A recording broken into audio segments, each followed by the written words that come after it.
गोड्डा नगर परिषद क्षेत्र में चुनावी सरगर्मी में तेज हो चुकी हैं। नगर अध्यक्ष पद के प्रत्याशी राजेश मंडल लगातार चुनावी जनसंपर्क कर रहे हैं और जनता के बीच जा रहे हैं। हमारे सहयोगी प्रिंस यादव ने नगर अध्यक्ष के प्रत्याशी राजेश मंडल से बातचीत की है।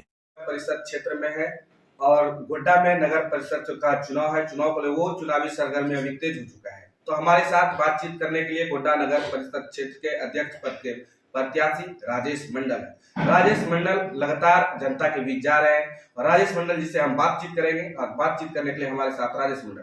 तो लगातार आप जनता के बीच जा रहे हैं, क्या कुछ विजन है, क्या कुछ मुद्दा है इस बार?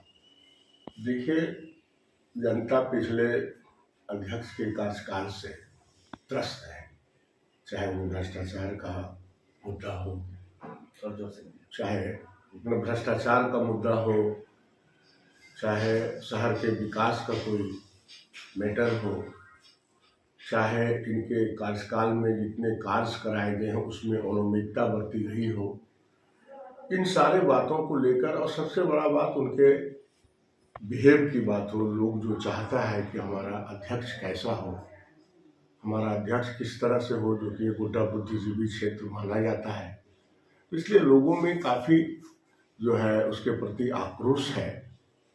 और उस आक्रोश का जो है जनता का जो है ये विश्वास बन रहा है कि गोड्डा नगर परिषद का नेतृत्व जो है अगर हमारे जैसे आदमी के हाथ में आता है तो शायद लोगों को लगता है कि हर मुद्दे पर ये खरा उतरेंगे। क्या लगता है कि पूर्व में जो प्रत्याशी है, क्या लगता है विकास क्या है 5 साल में गोड्डा नगर क्षेत्र में? कहीं विकास तो देखिए, विकास का कहीं कोई माने उसका विजन ही नहीं रहा।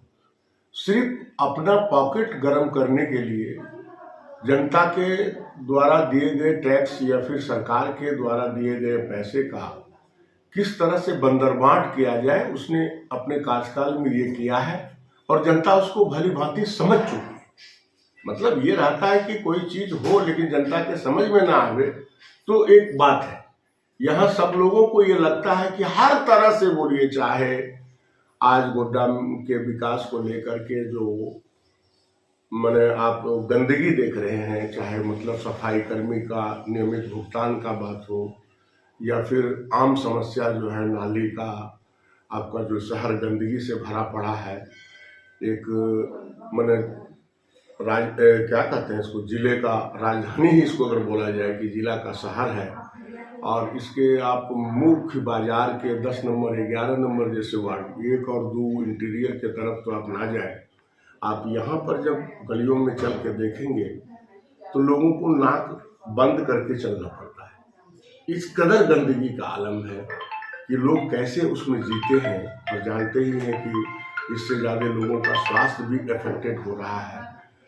और जहाँ भी इसने कुछ कार्य कराया है तो सिर्फ वैसे जगह पर बस मास्क लाइट को डैमेज नजर आता है, और वो मास्क लाइट का अगर आप सही तरह से गहन जांच कराएंगे तो सब जगह जो डुप्लीकेट चीज को लगाया गया है। और वो इसलिए लगाया गया है कि आप जानते हैं कि इलेक्ट्रॉनिक जो भी आइटम है उसका प्रिंट रेट से अगर आप हर चीज का हैवेल्स है, चाहे बजाज हो, चाहे आपका कोई कंपनी का लाइट जो लगा हुआ है, सब उसका जो क्या कहते हैं डुप्लीकेट कंपनी का लगा है, जिससे कि जो प्रिंट रेट है उसमें खरीदारी में वो 40% पर अवेलेबल होता है और 60% जो है जेब में गया है। उसके बाद जहाँ तक निविदा कार्य का हो, शहर में बहुत सारे युवा भी हैं जो बेरोजगार हैं, जिनको वो अगर नौकरी सर्विस या फिर दुकान खोलने में सक्षम ना हो पाए हैं तो वो ठेकेदारी के तरफ उसका तो अगर आप नगर चुनाव अध्यक्ष बनते हैं तो फुटकर समाज को लेकर आप पहला प्राथमिकता आपका क्या होगा? मेरी पहली प्राथमिकता होगी कि सफाई कर्मी का नियमित भुगतान हो, ताकि आप किसी से भी जब जिससे आपको काम लेना है, यदि उनको भरपेट और समय पर भोजन ना मिले। आप देखे होंगे गोड्डा का इतिहास अगर उल्टा करके आज 8 सालों से अगर आप देखें तो सफाई कर्मी लगातार 2 महीने 3 महीने के बाद वो अपना भुगतान पाने के लिए हड़ताल में रहते हैं। उनका पीएफ का पैसा गरीब का जो रिटायर भी कर गया है उसको अभी तक नहीं मिल पा रहा है, तो वो त्राहिमाम है। इसलिए और मुझे ये लगा कि सफाई कर्मी का भुगतान सिर्फ उसके पेट भरने से नहीं है। मतलब मेरा ये है कि अगर उसको नियमित भुगतान मिलता है और वो यदि भरपेट भोजन करते हैं तो वो नगर परिषद को अपनी सच्ची सेवा दे पाएंगे। जो उनका कर्तव्य है उसके प्रति वो मेहनत करेंगे। और यदि शहर साफ रहता है तो लाजमी है कि सफाई के साथ साथ स्वास्थ्य को भी इफेक्टेड होगा।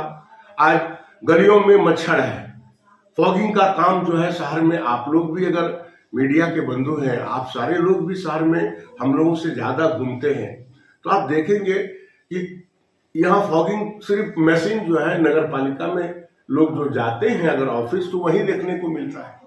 में सरगर्मी तेज होते जा रहा है, वैसे ही जो लगातार जो है राजनीतिक बढ़ती जा रही है और लगातार जो प्रत्याशी वो लगातार क्षेत्र में जा रहे हैं।